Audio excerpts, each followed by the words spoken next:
अस्सलाम वालेकुम, very good evening to all of you. Dawn News पर इन फोकस के साथ मैं हूं नादिया नकी। वफाकी वजीर रेलवे हनीफ अब्बासी साहब ने सानिहा जाफर एक्सप्रेस रेलवे के शुहदा के लिए मुआवजे का ऐलान कर दिया कि 12 लाख शहीदों को मिलेंगे और इसके अलावा जो बच्चे हैं उनको पाकिस्तान रेलवेज़ में नौकरी भी दी जाएगी।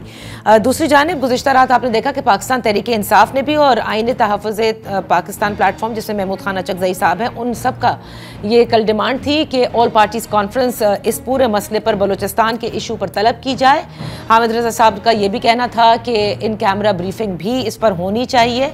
लिहाजा इस वक्त अगर देखा जाए तो तमाम तर जमातें, चाहे वो हुकूमत पर ट्रेजरी बेंचेस की जमातें हों या फिर अपोजिशन बेंचेस की, सब के सब ये चाहते हैं कि बलूचिस्तान के इस मसले पर बैठ करके बाकायदा तौर पर बात की जाए। जो मसाइल हैं उनका हल निकालने के लिए एक कोशिश करना ज़रूरी है। दूसरी जानिब हुकूमती वज़रा लेकिन अलबत्ता ये ज़रूर कह रहे हैं और हनीफ अब्बासी साहब ने भी ये बात कही है कि पाकिस्तान तहरीक इंसाफ का सोशल मीडिया ब्रिगेड और भारतीय जो सोशल मीडिया है उन सब ने सिक्योरिटी इदारों के ऊपर टारगेट किया हुआ था इस पूरे सानहे के दौरान। इसी सब पर बात करने के लिए इन फोकस हैं मरकज़ी सेक्रेटरी इत्तलात हैं पाकिस्तान तहरीक के शेख वकास अकरम साहब। Thank you so much for joining us. Sheikh साहब, सबसे पहले तो APC की जानिब आती हूँ। हुकूमत की जानिब से भी यानी वज़ीर आज़म की जानिब से भी यही ऐलान किया गया था कि बहुत जल्द वो ऑल पार्टीज़ कॉन्फ्रेंस कन्वीन करने को हैं और गुज़िश्ता रात आप लोगों की जाने से भी सब यही कहा गया है कि इसके ऊपर ऑल पार्टीज़ कॉन्फ्रेंस बुलानी चाहिए। आपसे ये जानना चाहूँगी कि क्या पाकिस्तान तहरीक इंसाफ गैर मशरूत इसमें हिस्सा लेने के लिए तैयार है? देखें, दहशतगर्दी का मामला है इस मुल्क में मासूम जानों का, पाकिस्तानियों का, और हमारे जो जवान शहीद हो गए जो ट्रेन में थे या जो इस ऑपरेशन के दौरान जिन्होंने अपनी जानों का नजराना दिया, बहुत से सिविलियंस जो अपनी जान खो बैठे, ये उनका सवाल है। और इसमें मैं ये समझता हूँ कि पाकिस्तान तहरीक इंसाफ हमेशा से दहशतगर्दी के खिलाफ थी, दहशतगर्दी के खिलाफ है और ये नासूर है। और उस हवाले से किसी किस्म का पॉलिटिकल जो है वो उसमें बनता नहीं है। आपको याद होगा कि खान साहब ने जब APS का वाकया हुआ था तो उस वक्त भी धरना जो है वो कॉल ऑफ कर दिया था और हमेशा से उनकी ये सोच रही है और यही इस पार्टी की सोच है। तो इस पे आपने देखा होगा कि कल तहरीक तहफ़्फ़ुज़ पाकिस्तान के ज़ुमा मौजूद थे जिसमें हमारी पार्टी के चेयरमैन और असद कैसर साहब भी मौजूद थे। वहां भी उन्होंने APC का बात किया और ये भी कहा कि हम जाएंगे। मगर एक और चीज जो मैं बताना चाहता हूँ वो ये है कि हुकूमत ये इनिशिएटिव ले, तहरीक इंसाफ के लिए इस मुल्क से बढ़ के और कुछ नहीं है। मगर अगर इस किस्म के इनिशिएटिव में इमरान खान साहब खुद जाती तौर पे मौजूद ना हो तो वो बेमानी सा लगेगा। तो इनको चाहिए कि अगर ये ऐसा करते हैं जो कि इन्हें करना चाहिए तो फिर इमरान खान साहब को भी जेल से जो है वो इसमें शिरकत करनी चाहिए। और पाकिस्तान की सबसे बड़ी पार्टी जो है उसके सबसे बड़े कायद की राय के बगैर ये चीजें फ्रूटफुल नहीं होंगी और ये अधूरी होंगी। तो लेकिन शेख साहब, इसी पर तो जो इमरान खान साहब की शमूलियत ऑल पार्टीज कॉन्फ्रेंस के हवाले से ख्वाजा आसिफ साहब भी यही कहते हैं कि शिबली फराज साहब ने पहले ही शर्त लगा दी। इसी तरह असद कैसर साहब ने भी ये कहा है। तो हुकूमत ये कह रही है कि ये मशरूत कर रहे हैं ऑल पार्टीज कॉन्फ्रेंस में शिरकत के लिए। आपने मेरी बात नहीं समझी। आप देखें, हम मशरूत नहीं कर रहे हैं, हम अपनी आप को अपना पॉइंट ऑफ व्यू दे रहे हैं, हम समझते हैं। और देखें, करोड़ा लोगों के लीडर है खान साहब और ये एक दहशतगर्दी का इशू पूरे मुल्क को इस वक्त दरपेश है। तो क्या आप ये नहीं समझती कि मुल्क की सबसे बड़ी पार्टी के लीडर को उसमें शामिल होना चाहिए? शायद नहीं आप बुलाएंगे तो आगे आपने उन पे जाली मुकदमात किए हुए हैं, वो उन जाली मुकदमात में सजा भी भुगत रहे हैं और हम उस पर लड़ भी रहे हैं। ऐसी बात नहीं है। हमारे लोग, खान साहब हमेशा इस मामले में बड़ा खुला दिल रखते हैं और वो हमारे लोगों को गैर मशरूत भेज भी देंगे। मगर मैं आपको बता रहा हूँ कि पार्टी ये समझती है कि खान की अपनी शिरकत के बगैर APC हो तो जाएगी, उसमें शायद हमारे लोग भी चले जाएं कि कोई एक होता है ना। देखें, इस किस्म की APC से क्या होता है, सिक्योरिटी फोर्सेस, पुलिस, ये इदारे तो वही काम कर रहे हैं जो पहले करते थे, APC के बाद भी यही करेंगे। मगर एक रिजॉल्व ऑफ अ नेशन आता है कि सारी कौम खड़ी है, सारे लीडर मौजूद हैं और जब वो अपनी सिक्योरिटी इदारों के, फौज के, पुलिस के पीछे किसी दहशतगर्दी के हवाले से मुत्तफिक होकर खड़े होते हैं, उनकी राय वहां मौजूद होती है, तो इदारे ज्यादा कॉन्फिडेंट, ताकतवर होते हैं। सही। और उसमें आपको मदद मिलती है, कौम उसमें आपसे कोऑपरेट करती है। तो मैं ये समझ, don't you think it would be a good gesture for people जो खान के भी करोड़ों चाहने वाले हैं, वो भी जब खान खुद उसमें शामिल होगा तो वो ये समझते होंगे कि हम सब उसमें हो गए। तो ये नहीं बुलाएंगे तो बिल्कुल आप सही कह रहे हैं कि सारे पार्टीज को, पार्टी के लीडरान को इसमें शामिल होना चाहिए। अब देखते हैं कि आपकी इस दरखास्त के ऊपर हुकूमत आगे से क्या जवाब देती है। लेकिन इस वक्त हुकूमत की तो तमाम तरह हमने दरखास्त को नहीं, हम इस हुकूमत से दरखास्त कोई नहीं करते होते। ये हमारा एक पॉइंट ऑफ व्यू है जो हमने शेयर कर लिया है। दरखास्त वरखास्त जो भी हुकूमत नहीं है, हम इनसे को करते हैं। शेख साहब आपकी बात बिल्कुल दुरुस्त है कि to fight the menace of terrorism it is imperative कि तमाम तर जमातें और स्टेक होल्डर्स वो बिल्कुल मुत्तहद हों, मुत्तफिक हों। अब देखते हैं कि इस पर क्या पेशरफ्त हो सकती है। लेकिन एट द सेम टाइम जहां आप ये बात कर रहे हैं वहीं हुकूमत के कई रहनुमा और वज़रा, अब तो हनीफ अब्बासी साहब भी यही कह रहे हैं कि पाकिस्तान तहरीक इंसाफ की social media brigade along with Indians जो प्रोपेगेंडा कर रहे थे वो अफवाज पाकिस्तान को मुस्तकिल अटैक कर रहे थे। इस हवाले से मुझे बताइएगा, क्योंकि ये एक बड़ी सीरियस बात है और इसका जिक्र मैं ये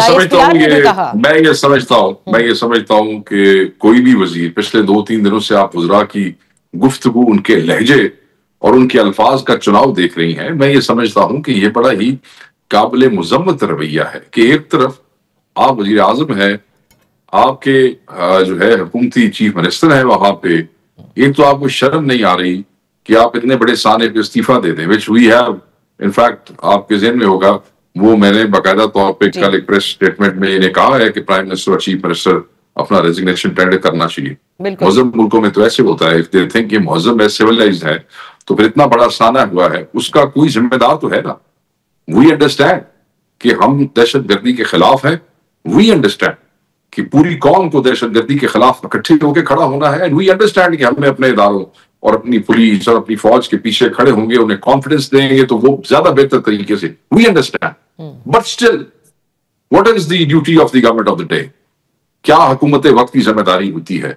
क्या इस किस्म की दहशतगर्दी की वारदातें at the end of the day क्या हुकूमतों के गले नहीं पड़ती है? क्या हुकूमतें इसकी जिम्मेदार नहीं होती है? क्या हुकूमतें जो है वो जवाबदेह नहीं होती है?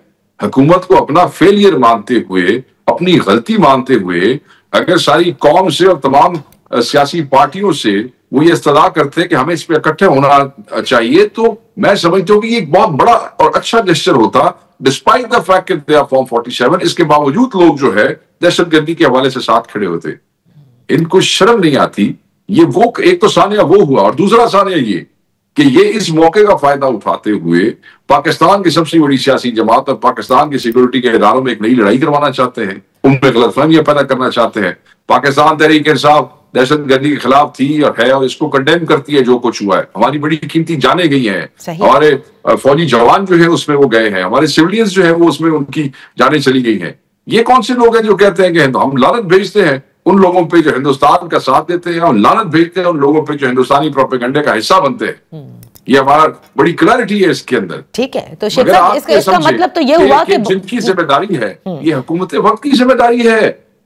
अगर कहीं पे कोई कमजोरी हुई है और अगर कोई नालायकी हुई है जिसकी वजह से इतना बड़ा सानिया, देखे ना हमेशा ऐसे कहीं ना कहीं तो कोई तो होता है ना वो कमजोरी जिसकी वजह से ऐसी जगहों को वो मिलती है, तो किसी ने तो जिम्मेदारी उठानी है, और जिम्मेदार कौन है? ये हुकूमत है। ठीक है, ये अपने से ब्रश ऑफ करके ये अब इदारों के ऊपर फेंकना चाहते हैं। अच्छा, हम इनकी ये गेम समझते हैं, हम इनके रवैये देख रहे हैं, ये काबिल मुज़म्मत है। मैं इस इंप्रेशन को और इनके इस बयानिए को रद्द करता हूं। They should be ashamed of themselves. तो शेख साहब जितने भी ट्विटर अकाउंट्स हैं जो सपोर्ट करते हैं पाकिस्तान तहरीक इंसाफ को, अगर उनकी जानिब से किस्म के इस तरह के अटैक्स किए जाएं तो फिर आप लोगों को you'll have to call a spade a spade। We don't own, देखें सपोर्ट में और ओन करने में फर्क होता है। We don't own the Twitter accounts। There are thousands नहीं, लाखों नहीं, करोड़ों सपोर्टर्स हैं इमरान खान की आइडियोलॉजी के, और उसमें हर तरह से लोग आते हैं और हर तरह की राय रखते हैं। यही जमहूरियत है और यही आजादी राय है। अगर वो कोई करते हैं तो वो वॉलंटरी हमें सपोर्ट करते हैं, वो हमारे बाप के नौकर कोई नहीं है कि वो जो है उसके ऊपर चल पड़ेंगे। तो आपको ऐसे लोगों की राय को वो बना के थोप देना पाकिस्तान तहरीक इंसाफ पे, दैट इज नॉट फेयर। तो ये जो खबरें आ रही थी, हमारी राय क्या है? देखें हमारी राय क्या है, जो मेरा चेयरमैन इमरान खान मेरा कायद कहता है, हमारी राय क्या है जो उनका नॉमिनेटेड चेयरमैन गौहर कहता है, हमारी राय क्या है जो सलमान अकरम राजा कहता है, पॉलिसी लाइन क्या है जो मैं आपको कह रहा हूं। राइट, बिल्कुल सही। तो शेख साहब, ये जो खबरें आ रही थी कि सियासी कमेटी जो है, यानी पॉलिटिकल कमेटी जो है तहरीक इंसाफ की, वो इमरान खान साहब से जब मुलाकात करेगी तो उनके सामने इस सोशल मीडिया के हवाले से बात रखेगी कि काफी नुकसान पहुंचता है इससे, and you know he has to take some sort of action. देखें, पॉलिटिकल कमेटी की पिछले एक हफ्ते में 1-2 मीटिंग्स हुई है। अभी जो लास्ट मीटिंग हुई है वो हमने सिर्फ बलूचिस्तान इशू को डिस्कस किया है। जहां तक रह गई ट्विटर की बात, मैंने भी आज एक स्टोरी पढ़ी है एक अखबार के मेल सफे के ऊपर, कुछ जराए से लगी हुई है। मैं आपको बड़ा वाज़ेह तौर पे कहना चाहता हूं कि इस किस्म की किसी कमेटी के हवाले से बात नहीं हुई। ये चीजें जरूर डिस्कस होती हैं, मगर इस दफा जिसने उनको फीड किया है उन्होंने कोई एग्जैक्ट इन्फॉर्मेशन उनको नहीं दी है। सही सही। Lastly I like to ask you कि आज जो ये हुआ है कि इस्लामाबाद हाई कोर्ट ने पीटीआई रहनुमा जुनेद अकबर और जो दीगर थे उनको बानी तहरीक इंसाफ से मुलाकात की जो दरख्वास्त थी वो मुस्तरद कर दी गई है। ये जरा थोड़ा एक्सप्लेन करेंगे शेख साहब, ये क्या मामला है? आपने कहा एक तरफ मीटिंग्स हो रही हैं, दूसरी तरफ ये वाली मुलाकात को मुस्तरद कर दिया गया है, ये अलग लोग हैं? नहीं, कौन सी?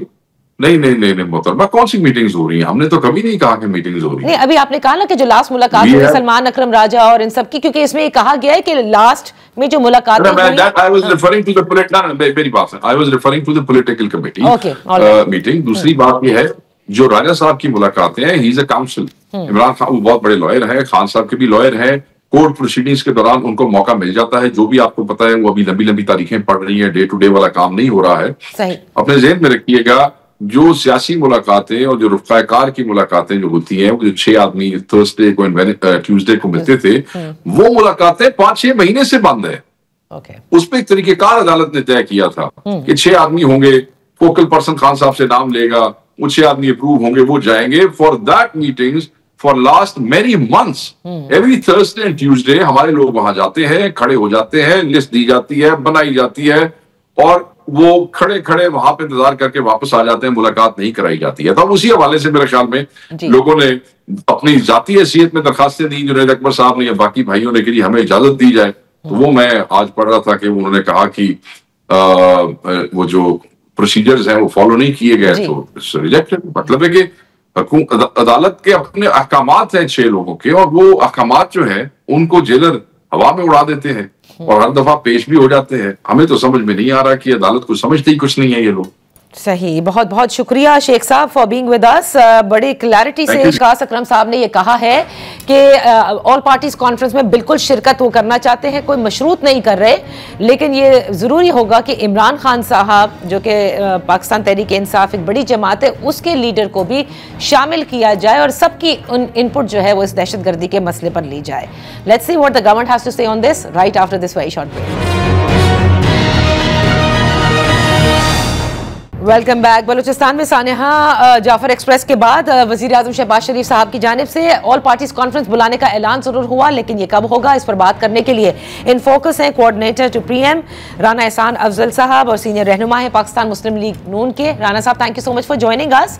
All parties conference which is much needed off course, तमाम तर जो स्टेक होल्डर्स हैं, जो मुख्तलिफ हल्के हैं पाकिस्तान में, वो यही कहते हैं कि बलूचिस्तान के मसले का हल यही होगा कि एक APC कन्वीन की जाए। ऐलान वजीर आजम कर चुके हैं, लेकिन तारीख ताहम अभी तक कोई तय नहीं हुई।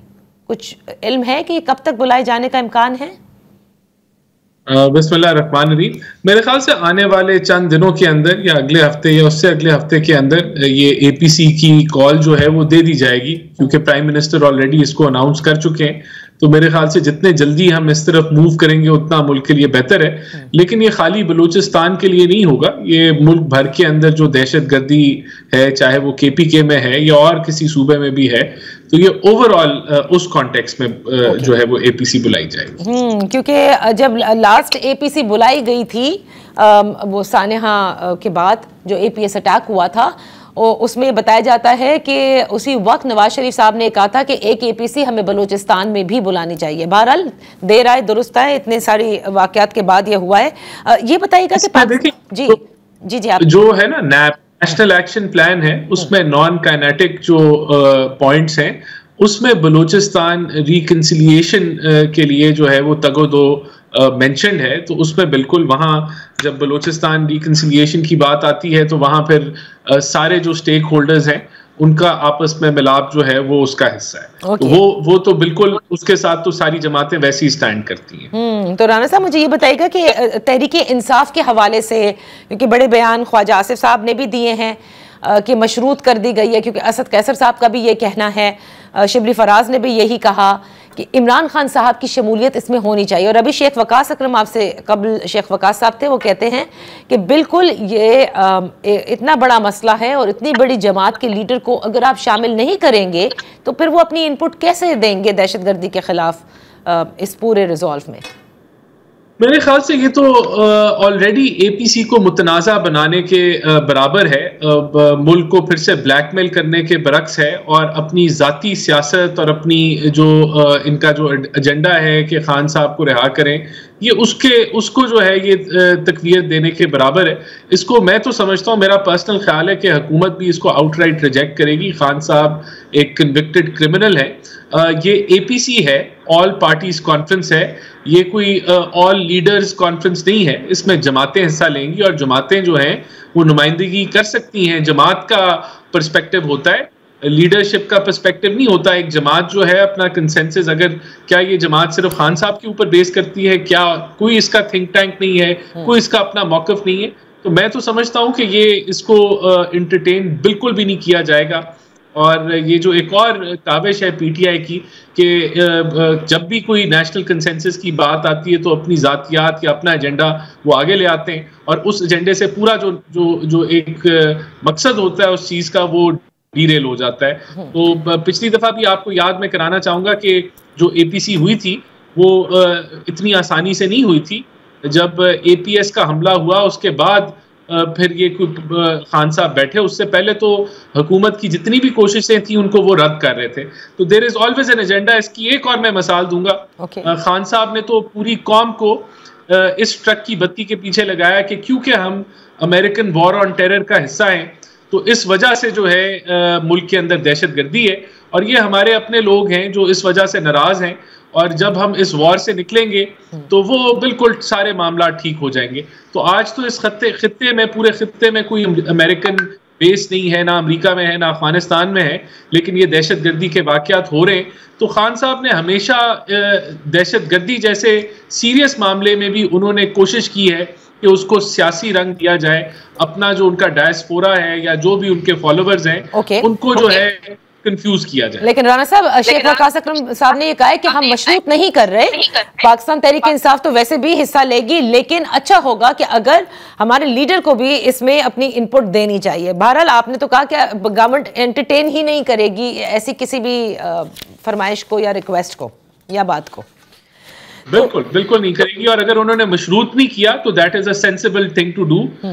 उनको पॉलिटिक्स नहीं करनी चाहिए, और एपीसी अगर होने जा रही है जो कि इंशाल्लाह होगी तो उसको मुतनाज़ा नहीं बनाना चाहिए, और अपना जो है एक नया जो है वो इशू, जो टॉपिक ऑफ डिस्कशन खान साहब नहीं होने चाहिए, टॉपिक ऑफ डिस्कशन जो है कंसेंसस होना चाहिए। ठीक उसी तरह जैसे शेख वकास अकरम साहब ये कहते हैं कि topic of discussion Pakistan Tehreek Insaf की सोशल मीडिया ब्रिगेड, जिसको आप लोग ये कह रहे हैं, जिसका वो कहते हैं कि जो ऑफिशियली हैं वो उन्होंने सारे नाम जो उनकी नेशनल पॉलिटिकल कमेटी के हैं, सलमान अकरम राजा हो गए, वो खुद हो गए, बैरिस्टर गौहर हो गए, पीटीआई का ऑफिशियल हैंडल हो गया, वो अगर कोई ऐसे काम करे तो आप जरूर कहें, लेकिन कोई भी अगर कर देगा किसी किस्म के भी ट्वीट्स, तो आप हम पर ये इल्ज़ाम नहीं लगा सकते। शेख साहब ये कहते हैं कि पाकिस्तान मुस्लिम लीग नून और हुकूमत अपनी नाकामी छुपाने के लिए ये तमाम तर मलबा हमारे यहाँ डाल रही है, वरना सबसे पहले तो प्राइम मिनिस्टर को उन्होंने डिमांड किया है, प्राइम मिनिस्टर और सरफराज बुगटी साहब को तो इस्तीफा दे देना चाहिए, इतना बड़ा सानेहा हो गया। ये देखिए, सोशल मीडिया तो इसमें तो कोई शक नहीं है कि पीटीआई का सोशल मीडिया ना सिर्फ मुल्क दुश्मन बयानियों को प्रमोट करता है, बल्कि एक बड़ी मिलिशियस कैंपेन जो है वो मुल्क के मफादात के खिलाफ चलाता है, और उसको जो है वो रीट्वीट ऑफिशियल अकाउंट से किया जाता है। लीडरशिप उनकी उन अकाउंट्स को शेयर करती है, और अगर ऐसा नहीं है, ये कह देना कि ऐसा नहीं है, ये बड़ा आसान है कि आप बिल्कुल ही एक चीज से जो है ना अलग ही हो जाए कि हमारा तो कोई लेना देना नहीं है। ऐसे दर्जनों अकाउंट हैं, दर्जनों ट्वीट्स हैं जिसने मुल्क को कोई मफाद नहीं पहुंचाया, जो पीटीआई के ऑफिशियल अकाउंट्स या खान साहब के अकाउंट से हुए हैं, और कभी भी इन्होंने इन चीज़ों को कंडेम नहीं किया। ये भी उन्हीं अकाउंट्स जिनका ये जिक्र कर रहे हैं कि जो मिलिशियस कैंपेन चला रहे हैं, उनको ये अकाउंट्स रीट्वीट भी करते रहे हैं माजी में, और इनके लीडरशिप भी जो है वो उसको रीट्वीट करती रही है। तो अब वो कहें कि जी हमारा उनसे लेना देना नहीं है, तो ये कहने से तो नहीं आप जो है वो अपनी सारी रिस्पॉन्सिबिलिटी जो है वो छोड़ दें कि हमारी कोई रिस्पॉन्सिबिलिटी नहीं है। राणा साहब, आपको नहीं लगता, ठीक है ये एक मसला है जिसकी तरफ इंफॉर्मेशन के हवाले से आप लोगों ने जिक्र किया, DGISPR ने भी किया, लेकिन सबसे बड़ी बात यह है an audacious attack like Jaffar express जो हुआ बलूचिस्तान में, अब इसमें ये कैसे हो गया जबकि हमारे यहाँ इंटेलिजेंस बेस्ड ऑपरेशन चल रहे हैं, और ये कोई 5 लोगों ने मिलकर तो नहीं किया। खुद बताया कि कितने दहशतगर्द थे जिनको फिर जहन्नुम वासिल कर दिया गया, 33 के करीब। इतनी प्लानिंग, इतना सब कुछ, इट टेक्स अ लॉट। यहाँ पर एक बहुत बड़ा सोल सर्चिंग की भी ज़रूरत है कि कहाँ गलती हुई है और किससे हुई है। देखें, आपने बिल्कुल दुरुस्त फरमाया, ये दहशतगर्दी की जो जिम्मेदारी है ये एक इदारे पे नहीं है। अगर बॉर्डर सिक्योरिटी ने कोई मूवमेंट जो है इन दहशतगर्दों की बॉर्डर एरियाज में रोकनी है, तो फौज का भी ये काम है कि वो पाकिस्तान में कोई नो गो एरियाज ना एग्जिस्ट होने दें और वहाँ ऑपरेशन करें। लेकिन उसके बाद जो लॉ इन्फोर्समेंट है वो सूबाई पुलिस की तरफ आती है, और जो काउंटर टेररिज्म का एक मेजर रोल है वो सूबाई CTDs की तरफ आता है। तो ये जब तक ये सारे एक कोलैबोरेशन और इन सिंक होके मामलात को नहीं देखेंगे तो दहशतगर्दी एक इदारा जो है उसको काबू नहीं पा सकता। अब आपने ये देखा कि जो ये सारा एरिया B कैटेगरी का था और ये फ्रंटियर लेवीज जो हैं उनके ऊपर था। बिल्कुल ये सवाल उठना चाहिए कि अगर 92 बिलियन का उनका बजट है तो वो कितना एफिशिएंटली उसको स्पेंड कर रहे हैं, और उनकी बलूचिस्तान की जो CTD है वो कितनी फाल है, कितनी इक्विप्ड है, कितनी ट्रेंड है। और देखें अभी पंजाब के अंदर गालिबन आज या कल जो है एक सुसाइड अटेम्प्ट जो है वो उसको रोका गया है। तो वो किसने रोका है? वो CTD ने रोका है। तो CTD जो है वो किसके अंडर आती है? वो सूबाई हुकूमत के नीचे आती है और वो पुलिस के साथ अटैच्ड होती है। तो यहाँ बिल्कुल इंट्रोस्पेक्शन की जरूरत है, लेकिन हम ये कहें कि सूबों का कोई रोल नहीं है, सूबों की कोई जिम्मेदारी नहीं है, तो ये जो है बिल्कुल ये गलत होगा। राणा साहब, मुझे ये बताइएगा कि बहुत सारे लोगों ने वजीर आजम शहबाज शरीफ साहब के ऊपर, और मैं नाम भी लेती हूँ, BNP Mengal not happy, they're saying कि देखिए ये फोटो सेशंस हैं। अगर वाकई वजीर आजम चाहते हैं कि एक APC हो और बलूचिस्तान के मसले का हल निकले तो उसमें उन्हें स्टेक होल्डर्स को बुलाना होगा। और वो कहते हैं कि क्वेटा में उस दिन स्टेक होल्डर सिर्फ और सिर्फ 2 ही उनको नजर आए। एक उनको चीफ ऑफ आर्मी स्टाफ जो जाहिर है कि has a stake in this entire Pakistan के अंदर सबका स्टेक है, इदारों का स्टेक है, और दूसरा उन्होंने कहा डॉक्टर मालिक। लेकिन बकिया वो कहते हैं जितने भी लोग थे उनका कोई करता मतलब like they have nothing to do with Balochistan. So you have to have a meaningful dialogue ताकि मसले का हल निकले। और अगर आप इसको सिक्योरिटी अप्रोच, सेंट्रिक अप्रोच से देखेंगे तो फिर बलूचिस्तान में इसी तरह से वो जंगजदा भी रहेगा और मसाइल गंभीर भी होते चले जाएंगे। कोट अनकोट सनाउल्लाह बलोच का ये कहना है। देखिए, इसको ऑपरेशन बेस तो कोई भी नहीं देख रहा, और नेशनल एक्शन प्लान्स जो है वो काइनेटिक नहीं है। उसमें कुछ जो निकात हैं वो काइनेटिक हैं, मेजॉरिटी निकात जो हैं वो नॉन काइनेटिक हैं, और उसके अंदर मदारस के रिफॉर्म्स हैं, उसके अंदर बलूचिस्तान रिकन्सिलिएशन है, उसके अंदर CTDs को फाल करना है, उसके अंदर जुडिशल रिफॉर्म्स हैं, फिर आपकी सोशो इकोनॉमिक इंटीग्रेशन है, कोहेजन है। तो ये सारी वो चीज़ें हैं जो होंगी तो ये मामला हल होंगे, और इस चीज़ का इदराक हुकूमत वक्त को भी है, और मेरे ख्याल से इसके ऊपर डिबेट भी होनी चाहिए कि कितने जो सूबे हैं वो सोशल कोहेजन के ऊपर काम कर रहे हैं, इकोनॉमिक अपॉर्चुनिटीज़ फराहम करने के ऊपर काम कर रहे हैं। तो ये वो सारे सवाल हैं जो बिल्कुल APC का मौजूए गुफ्तगू होना चाहिए। दूसरा जो आपने पॉइंट उठाया कि जो अभी हुकूमत है वो रिप्रेजेंटेटिव नहीं है, और जो पिछली हुकूमतें थी वो रिप्रेजेंटेटिव है, ये बहस हमेशा चलती रहती है। ये हुकूमत भी रिप्रेजेंटेटिव है, लेकिन मैं ज़रूर ये कहूँगा कि जितने स्टेक होल्डर्स हैं जिन्होंने उनको माइनस करके कि जो सिंपथाइजर्स हैं इन दहशतगर्दों के साथ, जो सिंपथाइजर्स हैं इनको कंडेम नहीं करते, सबको जो है बैठ के बात करने की जरूरत है। यानी एंगेजमेंट की जरूरत है ताकि पता चले कि कहाँ क्या मसला है और उस मसले का हल निकालना जरूरी है। राना साहब, अब बिल्कुल ही आखिरी टॉपिक की तरफ मैं आऊंगी। ट्रंप इंतजामिया की जानिब से ये सोचा जा रहा है और आज आपने देखा होगा, आपकी नज़र से भी गुजरी होगी कि दे प्रिपेयरिंग सम लिस्ट जिसमें रेड लिस्ट होगी, ऑरेंज लिस्ट होगी एंड सो ऑन, जिसमें ट्रैवल बैन्स हैं और पाकिस्तान को शायद मुमकिना तौर पर ऑरेंज लिस्ट में इसका शुमार कर दिया जाए। अगर ऐसा होता है तो फिर ये तो हमारी सफारतकारी का एक तरह से फेलियर ही हुआ कि अभी हमने उनको जो दरकार था हमने उन्हें वो ऑपरेशन करके और फराम भी किया और अब हम दूसरी तरफ जो है एक ऐसी लिस्ट में जाने को हैं जहां पर सफरी पाबंदियां होंगी। देखिए, मैंने जो देखा है 41 ममालिक पे मबनी लिस्ट्स हैं, 3 लिस्ट्स हैं जी। उसमें 3 कैटेगरीज हैं और पाकिस्तान तीसरी कैटेगरी में है और उसके अंदर कुछ चीज़ें हैं जो अमेरिका रिक्वायर करता है कि वो पूरी की जाएं तो फिर वो उस कैटेगरी से आप निकल जाएंगे। तो हम पाकिस्तान एक तो रेड कैटेगरी जो सबसे सवेयर कैटेगरी, उसमें ये मुमकिना तौर पर, क्योंकि ये चीज़ें अभी तक इनकी कोई कंफर्मेशन नहीं है, तो मुमकिना तौर पे तीसरी, तो we are engaged with the US और हमारा जो फॉरेन ऑफिस है वो भी उनके साथ मुसलसल एंगेज्ड है। तो इंशाल्लाह हम पुरुम्मीद हैं कि पाकिस्तान ऐसी किसी भी लिस्ट में नहीं होगा और अगर कोई ऐसी कोई कंप्लायंस की ज़रूरत है तो वो उसको बिल्कुल हम लोग फुलफिल करेंगे। हम तो we are the front fighters of war on terror और हम तो विक्टिम्स हैं। तो मेरे ख्याल से the foreign office is engaged and this to shall be resolved. Thank you so much Rana Ehsan Afzal साहब प्रोग्राम में पार्टिसिपेट करने के लिए। यहाँ पर हम एक ब्रेक लेते हैं, जब ब्रेक के बाद वापस हाजिर होंगे तो हुकूमत और IMF की स्टाफ लेवल एग्रीमेंट क्यों ना हो सकी, इस पर बात करेंगे और साथ ही साथ ये चीनी का क्या मामला है। पहले कहते हैं वाफर मिकदार में है, फिर एक्सपोर्ट करते हैं, फिर अब कहते हैं इम्पोर्ट की जाएगी, ये क्या हो रहा है। Right after this one.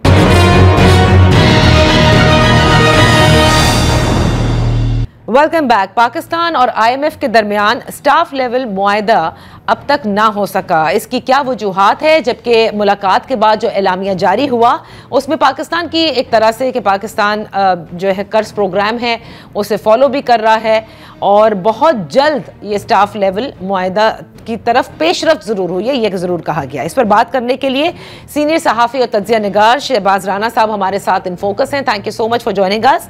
Shahbaz, ये बताइएगा कि IMF और पाकिस्तान के दरमियान ये स्टाफ लेवल एग्रीमेंट, इस मुआहदे पर पेशरफ्त ज़रूर हुई है बट ये मुआहदा अब तक हो नहीं सका, इसकी कोई ख़ास वजह है? देखिए, इस पे जो हुकूमत पाकिस्तान ने और IMF ने भी ऑफिशियली तो कोई बात नहीं कही कि स्टाफ लेवल एग्रीमेंट जो है वो क्यों नहीं हुआ, लेकिन एक जो इनसे हमारी बात हुई है ऑफ द रिकॉर्ड, जो हुकाम है भी ऑन द रिकॉर्ड बात करने के लिए तैयार नहीं है, उसकी 2-3 वो वजूहात बता रही है। एक तो ये कि बहुत सारी चीज़ें अभी ओपन है डिस्कशंस के लिए, जिसमें ख़ास तौर पर जो फिस्कल नंबर्स हैं, कुछ पावर सेक्टर से रिलेटेड अगले 6 माह या 1 साल के अहदाफ हैं, उसके ऊपर बात होनी है। इस किस्म की जो चीज़ें हैं उसके ऊपर डिले है, जिसकी वजह से इनका स्टाफ लेवल एग्रीमेंट जो है वो नहीं हुआ। वो कहते हैं अगर ये सारी चीज़ें इन टाइम कंक्लूड हो जाती तो फिर ये प्रेस रिलीज़ में इसका जो है वो अनाउंसमेंट आ जाती, बट अभी तक चीज़ें ओपन हैं और इसमें चूँकि ऑफिशियल वर्ड कोई नहीं है ना होने का, तो उसमें एक अनसर्टेनिटी का जो एलिमेंट है वो अपनी जगह पे मौजूद है। इनकी जो कारकर्दगी भी अगर आप देखें ओवरऑल, जहाँ पे इन्होंने जो फिस्कल इनकी परफॉर्मेंस थी वो ठीक रही है, लेकिन जो FBR के जो टैक्स के अहदाफ थे वो मुसलसल ये हासिल नहीं कर पा रहे थे। इसके साथ ही इन्होंने जो प्राइवेटाइजेशन के कुछ अहदाफ थे वो हासिल नहीं हुए। एक पाकिस्तान सॉवरन वेल्थ फंड का कानून है, उसमें ये तरमीम नहीं कर सके। एग्रीकल्चर इनकम टैक्स का जो नए कवानीन है सूबों ने बनाने थे वो बना दिए, लेकिन ताख़ीर से बनाए। उनके ऊपर जो इम्प्लीमेंटेशन थी वो 1 जनवरी से होना थी, वो अभी तक इम्प्लीमेंटेशन नहीं हुई।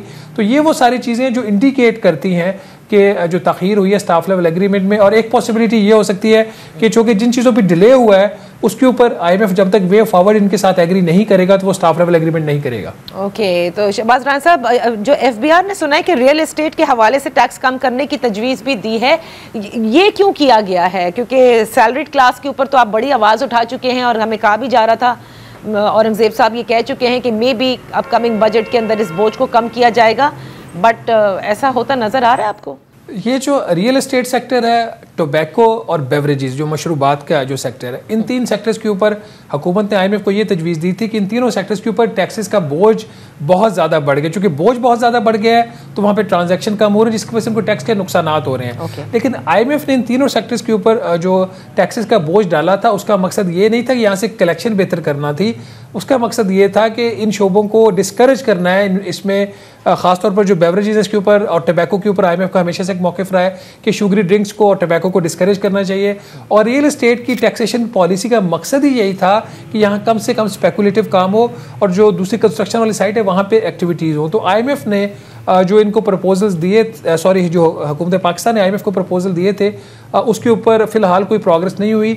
इसके ऊपर फर्दर कोई जो डिस्कशन है वो शायद अब बजट में अगर कोई प्रोग्रेस होती है तो हो, अभी शायद इमीडिएटली पॉसिबल ना। और जहाँ तक तनख्वाहदार तबके का बात है, ये तो आपको पता है कि इजी इनका टारगेट होता है। यहाँ से आवाज़ भी नहीं आती, कोई यूनियन भी नहीं है, एसोसिएशन नहीं है सैलरीड पर्सनस की। तो हुकूमत के लिए हमेशा से ये आसान रहा है कि इनके ऊपर बोझ डालो, और जब इनके ऊपर बोझ बढ़ भी जाता है, और जितना बोझ हमारे ऊपर डाला गया हुकूमत की जो तवक्कुआ थी हमसे टैक्स कलेक्शन की, उससे कहीं ज़्यादा हमसे कलेक्ट हो रहा है। इसके ऊपर तो ना कोई कमेटी बनी, ना कोई फौरी तौर पर IMF से कहा गया कि हमने इनका फौरी टैक्स रेट कम करना है, लेकिन रियल एस्टेट का जो दर्द है वो जरूर हुकूमत के दिल में जागा है। बड़ी अजीब सी बात है, बिल्कुल आप सही कह रहे हैं कि कोई कमेटी नहीं तश्कील हुई। एक आखिरी चीज़ ज़रा ज़रूर बताते जाए हमारे नाजरीन के लिए, ये क्या चलता रहता है शहबाज कि कभी हम कहते हैं वाफर मिकदार में शुगर है और इसको एक्सपोर्ट कर दिया जाए, और वो कर भी देते हैं, और उसके बाद सडनली पाकिस्तान में फिर हम देखते हैं कि वो चीनी की कीमतें बढ़ती हैं, तो जी अब इसको सही करने के लिए ऐसा करते हैं, इंपोर्ट कर लेते हैं।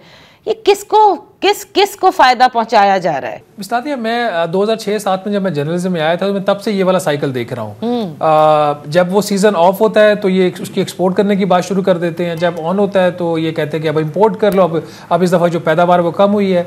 2008 में पाकिस्तान शुगर मिल्स एसोसिएशन को एक कार्टेल डिक्लेयर किया गया था, और उसके पीछे इसी किस्म की प्राइस फिक्सिंग और ये सारे जो फैसले होते थे।